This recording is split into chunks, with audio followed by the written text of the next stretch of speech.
এই দেশে আল্লাহর পক্ষ থেকে আসমানে সূর্য উঠে, চন্দ্র উঠে, চন্দ্র সূর্যের কিরণ মুসলমানরা বেশি পায়, হিন্দুরা কম পায়। বৃষ্টি হলে মুসলমানরা বেশি পায়, হিন্দুরা কম পায়। আল্লাহ মুসলমানের পুকুরের পানি মিষ্টি, অমুসলিমদের পুকুরের পানি তিতা, এমন কি কোনো বিধান আছে? তাহলে আল্লাহর বিধানটা হলে এত শক্ত, এত শাশ্বত, এত নির্ভুল, এত মাইক্রোস্কোপিক, এত বৈজ্ঞানিক যে অন্য কোন বিধানের ভিতরে এই সার্বজনীনতা নাই। অতএব শাশ্বত বিধান যদি চালু হয় তাহলে হিন্দু, মুসলমান, বৌদ্ধ, খ্রিস্টান সকলে তাদের ধর্ম পালন করতে পারবে, রাজনীতি করতে পারবে, তাদের অধিকার ঘরে ঘরে পৌঁছে যাবে। তাদের জন্য লাইন দিতে হবে না, জাকাতের জন্য, সামান্য জাকাতের জন্য লাইন দিতে গিয়ে জীবন সঙ্গ হবে না ইনশাআল্লাহ। কোরআন হচ্ছে মানব জাতির জন্য সংবিধান। এই সংবিধান অনুযায়ী কিন্তু আমরা আমাদের অনেক কাজ করছি না। সংবিধান অনুযায়ী আমাদের কোনো ব্যক্তিগত কাজ হচ্ছে না, সামাজিক কাজ হচ্ছে না, রাষ্ট্রীয় কাজ হচ্ছে না। আমাদের এই কোরআন অনুযায়ী আমাদের দেশের কোনো কাজ হয় না। কোরআনের 500 রকমের আইন আছে, বিধান আছে, একটা আইন চালু নেই। যদি একটা আইন চালু থাকতো যে আকিমুস সালাত, নামাজ কায়েম করো, তাহলে এই দেশের কোনো বেনামাজি থাকতো না, নামাজের সময় রাস্তাঘাটে লোক চলাফেরা করতে পারতো না। আর এর ফল কি হতো যে ইন্না সালাতা তানহা আনিল ফাহশাই ওয়াল মুনকার, নিশ্চয়ই নামাজ মানুষকে খারাপ কাজ থেকে দূরে রাখে। অর্থাৎ যিনি নামাজ পড়েন সত্যিকার অর্থে, তার দ্বারা সমাজের কোনো খারাপ কাজ হবে না। কিন্তু আফসোস, দুর্ভাগ্য আমাদের, আমরা নামাজও পড়ি, আবার কেউ কেউ নামাজের সাথে বিপরীত কিছু কাজের সাথে জড়িত।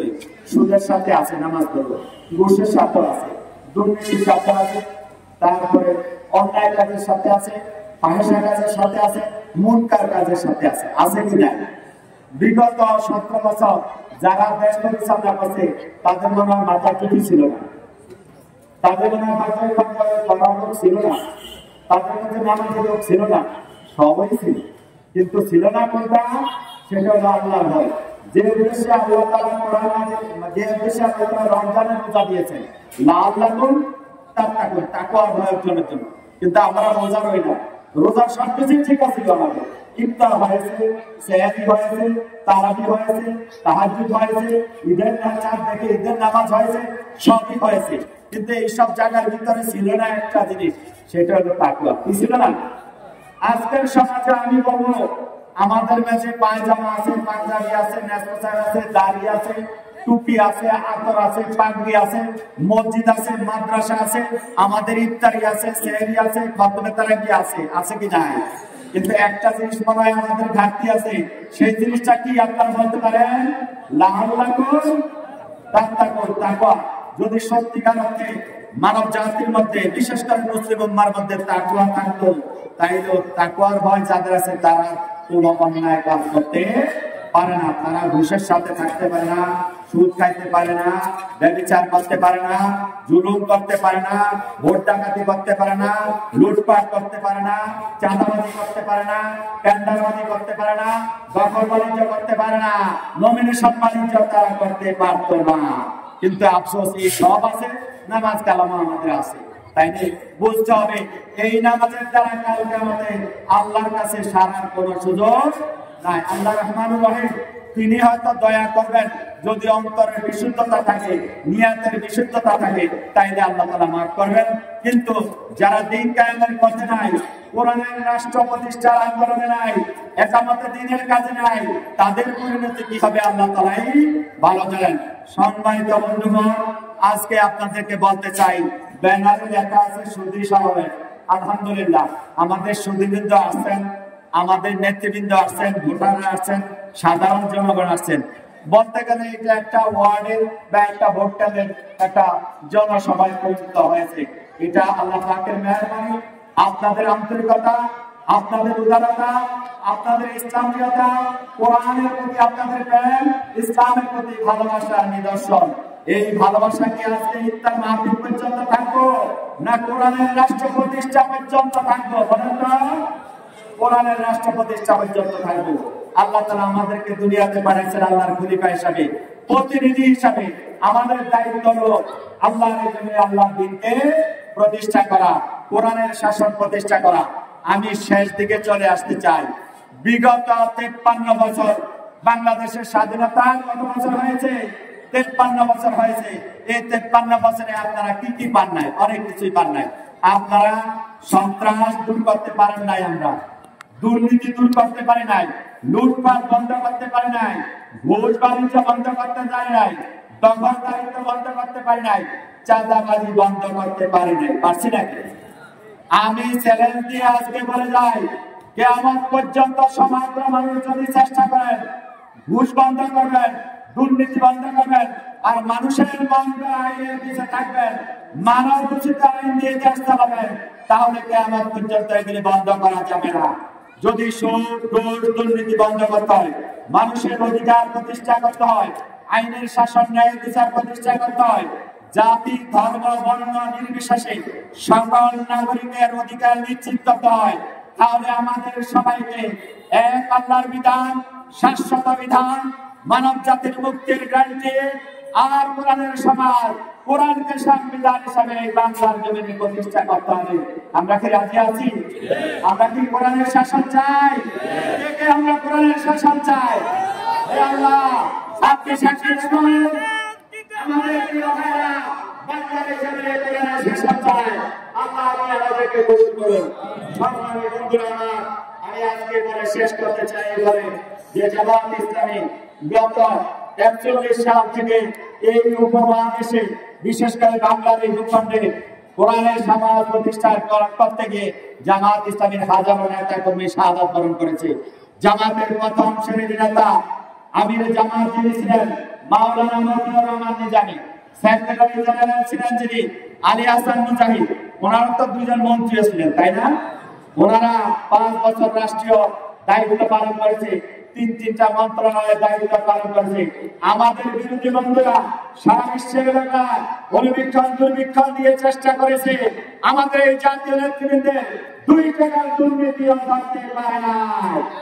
ওনাদের অপরাধ একটাই ছিল, ওনারা আল্লাহর জমিনে আল্লাহর বিধান প্রতিষ্ঠা করতে চেয়েছিল, আর জালিমের তন্ত্র খান করার জন্য, জালিমের দুঃশাসন নিপীড়ন বন্ধ করার জন্য, তথা বৈষম্যহীন একটি বাংলাদেশ, একটি কল্যাণ রাষ্ট্র, একটি মানবিক রাষ্ট্র প্রতিষ্ঠার জন্য ওনারা আন্দোলন করেছেন। এই অপরাধে ওনাদেরকে ফাঁসির কাস্টে দিয়েছে, ফাঁসি দিয়েছে, দুনিয়া থেকে বিদায় করেছে। সর্বশেষ কোরআনের পাখি বিশ্ববরণ্য আলেমের মাওলানা দেওয়ান হোসেন সাইদের সাথে কি আচরণ করেছে আপনারা সকলেই জানেন। আমি আর আজকে সময় হবে না, সেজন্য শুধু এতটুকু বলতে চাই, আপনারা যে শপথ করেছেন, আজকে যে নিয়ত করেছেন একটি কল্যাণ রাষ্ট্র প্রতিষ্ঠার জন্য, আপনারা আপনাদের জান মাল দিয়ে ঝাঁপিয়ে যাবেন, আল্লাহ তাআলা সেটা কবুল করুন। আর এদেশে কোরআনের শাসন প্রতিষ্ঠার জন্য আমাদের নেতৃত্ব বলেছেন একটা সিস্টেম আছে। এ পর্যন্ত যতক্ষণ ক্ষমতা গেছে, কেউ কি কোরআনের শাসনের কথা বলছে? কেউ কি বলছে আমরা দুনিয়ার সাথে আখেরাতের মুক্তি চাই? কেউ কি বলছে ঘুষ দুর্নীতি বন্ধ করতে চাই? কেউ কি বলছে আমরা আল্লাহ তৈরি করতে চাই? এই কথা কেউ বলে নাই, একমাত্র জামাত ইসলামী কথা বলে, বিভিন্ন ইসলামী দল এই কথা বলে। আজকে একটা সুখবর দিতে চাই, বাংলাদেশের যত ইসলামী দল আছে, যত খানকা আছে, যত পীর সাহেব দরগা আছে, যত তাদের মুরিদান আছে, পীর সাহেব আছে, সকলে আজকে এই 5ই আগস্টের পর তারা ঐক্যবদ্ধ হয়েছে।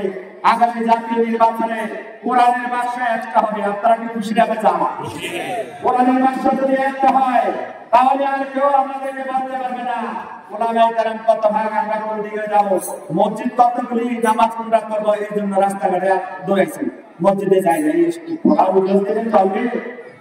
মসজিদ থাকবে, দল থাকবে, বিভিন্ন খানকা থাকবে, সরকারি হিসাবের খানকা থাকবে, সেগুলির ব্যাপারে কোনো কথা নাই। তারা যদি আল্লাহ বিধান প্রতিষ্ঠার ব্যাপারে এক আমিল্লা থাকে, তাইলে আমাদের পক্ষে কোনো বাধা নাই, তাদের সকলের জন্য আমাদের দরজা খোলা। সংগ্রামী বন্ধুরা আমার, ভোট কেন্দ্র এলাকার সম্মানিত বন্ধুগণ, আপনাদেরকে বলতে চাই, সত্যিকার অর্থে ছাত্র জনতার যে বিপ্লব, 5ই আগস্টে বাংলাদেশে যে অভ্যুত্থান হয়েছে, এই অভ্যুত্থানে বেশিরভাগের পতন হয়েছে, জালিম সরকারের দুঃশাসনের অবসান হয়েছে, তারা পিছনের দরজা দিয়ে পালিয়ে গিয়েছে। কিন্তু তাদের বর্তমানে বাংলাদেশকে যদি সঠিক জায়গায় নিতে হয়, তাহলে আমাদের দল মত নির্বিশেষে সকলকে ঐক্যবদ্ধ হতে হবে। কোনো কিছু বুঝি না, আমি দল বুঝি না, ইজাম বুঝি না, আমি একটা বুঝি, সেটা হলো আমাদের মালিক হলো আল্লাহ, আমাদের প্রভু আল্লাহ, আমাদের কিতাব আল কোরআন, আমাদের নবী মুহাম্মদ রাসূলুল্লাহ সাল্লাল্লাহু আলাইহি ওয়াসাল্লাম। এই আল কোরআনের ভিত্তিতে, কোরআন এবং সুন্নাহর ভিত্তিতে আমাদের ঐক্যবদ্ধ হতে হবে। ঐক্যবদ্ধ হওয়ার দ্বিতীয় কোনো ভিত্তি থাকবে না ইনশাআল্লাহ। অতএব আমি আমার বক্তব্য শেষ করতে চাই, আল্লাহর আইন হলো শাশ্বত বিধান। অনেক অমুসলিম ভাইরা বা অন্য ধর্মগুলির উপরে মনে করতে পারেন আল্লাহ আইন চালু হলে মনে হয় আমরা ক্ষতিগ্রস্ত হব না। এই দেশে আল্লাহর পক্ষ থেকে আসমানে সূর্য উঠে, চন্দ্র উঠে, চন্দ্র সূর্যের কিরণ মুসলমানরা বেশি পায়, হিন্দুরা কম পায়। বৃষ্টি হলে মুসলমানরা বেশি পায়, হিন্দুরা কম পায়। আল্লাহ নিয়ামত, মুসলমানের পুকুরের পানি মিষ্টি, অমুসলিমদের পুকুরের পানি তিতা, এমন কি কোনো বিধান আছে? তাহলে আল্লাহর বিধানটা হলে এত শক্ত, এত শাশ্বত, এত নির্ভুল, এত মাইক্রোস্কোপিক, এত বৈজ্ঞানিক যে অন্য কোন বিধানের ভিতরে এই সার্বজনীনতা নাই। অতএব শাশ্বত বিধান যদি চালু হয় তাহলে হিন্দু, মুসলমান, বৌদ্ধ, খ্রিস্টান সকলে তাদের ধর্মাবলম্বন পালন করতে পারবে, রাজনীতি করতে পারবে, তাদের অধিকার ঘরে ঘরে পৌঁছে যাবে। তাদের জন্য লাইন দিতে হবে না, জাকাতের জন্য সামান্য জাকাতের জন্য লাইন দিতে গিয়ে জীবন সঙ্গ হবে না ইনশাআল্লাহ।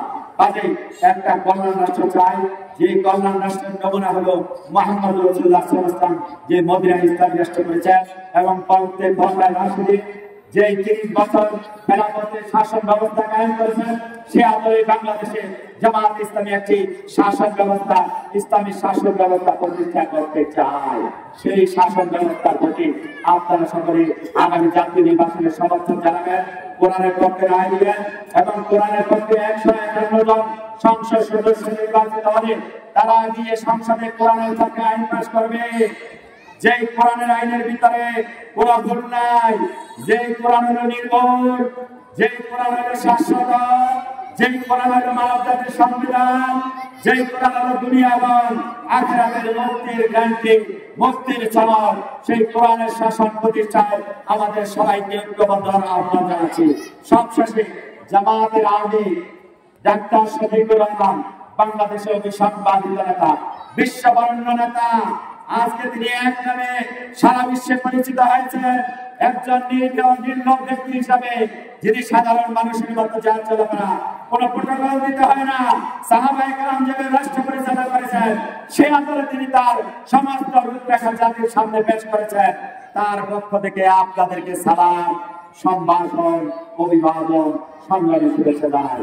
আর যারা আজকে আসছেন তাদের প্রতি একটা দায়িত্ব দিলাম, আপনাদের ভাই, বন্ধু, আত্মীয় স্বজন, আমাদের মা বোনেরা যারা আছে প্রত্যেকে আমার সালাম পৌঁছে দিবেন, জামাত ইসলামীর সালাম ঘরে ঘরে পৌঁছে দিবেন, কোরআনের শাসন প্রতিষ্ঠার আহ্বান পৌঁছে দিবেন। এই কথাগুলি বলে সবাইকে আমরা ধন্যবাদ জানিয়ে আমার বক্তব্য শেষ করছি। আসসালামু আলাইকুম।